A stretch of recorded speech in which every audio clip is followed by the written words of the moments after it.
I want to welcome you to the Ask Jeff YouTube channel. Here's today's question.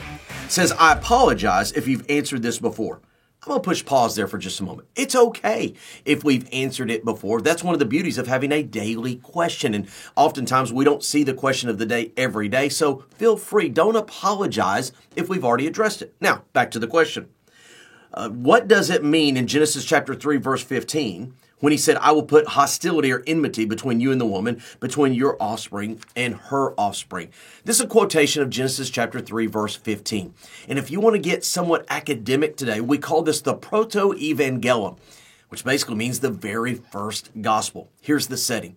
Adam and Eve have fallen into sin, and in chapter 3 of Genesis, verse 15, we know the consequences or the repercussions.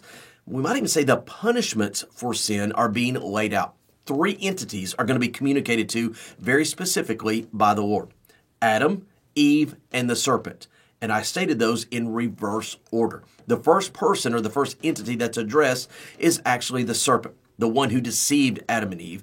And there it says in verse 15 that the Lord will put hostility or enmity between the seed of the serpent and between the seed of the woman. Now, the question is, what does this mean? Well, I believe this is a very prophetic passage because we know biologically that the, quote, seed actually comes from a man. But it said the seed of the woman.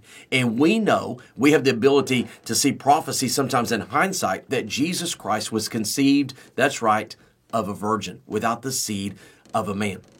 The hostility between the serpent and between Jesus Christ. Now, it does say the serpent's seed, and that's where it can get a little bit in the weeds, so to speak, but let's just kind of keep it simplistic today.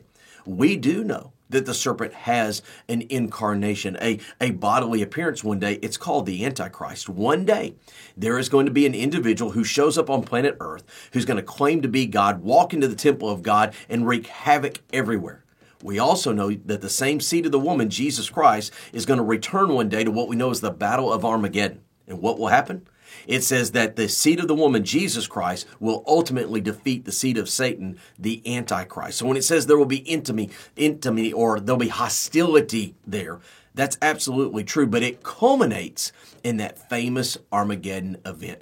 Great question. Just want to remind you that the purpose of it isn't just to identify Jesus Christ and Antichrist, but that ultimately it is the seed of the woman, Jesus Christ, who claims not only victory at Armageddon, but defeated death at Calvary. Great question. If you have one, send it to AskJeff.net. Maybe your question will be tomorrow.